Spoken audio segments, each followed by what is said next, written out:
What if you were forced into leadership when all you wanted was silence? Meet a saint who never wanted power but changed the church forever. On the 2nd of January, we celebrate the feast of Saint Gregory Nazianzen, known as the Reluctant Theologian. Gregory was baptized at the age of 30, and his dream was simple: a quiet life of prayer.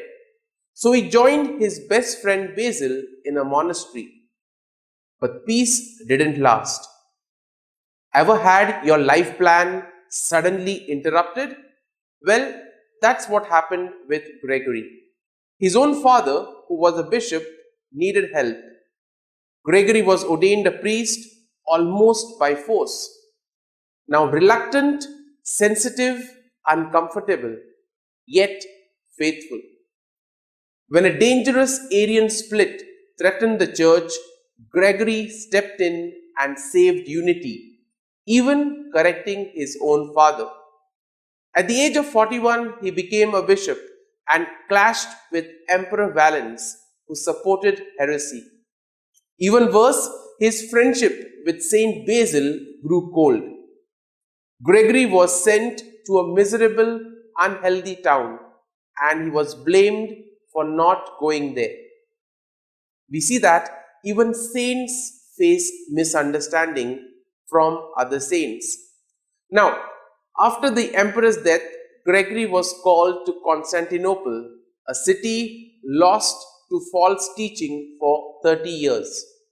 Afraid of corruption and violence, he preached from a friend's house, the only Orthodox church in the city. There, he delivered his legendary sermons on the Trinity. Still watching? Well, type Trinity in the comments. Now back to Gregory. He restored the faith but endured slander, insults, and even physical attacks. Someone even tried to steal his bishopric. Wounded and weary, Gregory withdrew into solitude. He wrote profound poetry, deep, personal, and beautiful.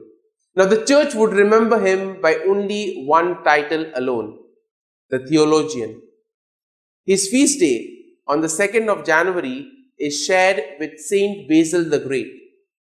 Now, would you choose truth even if it cost everything?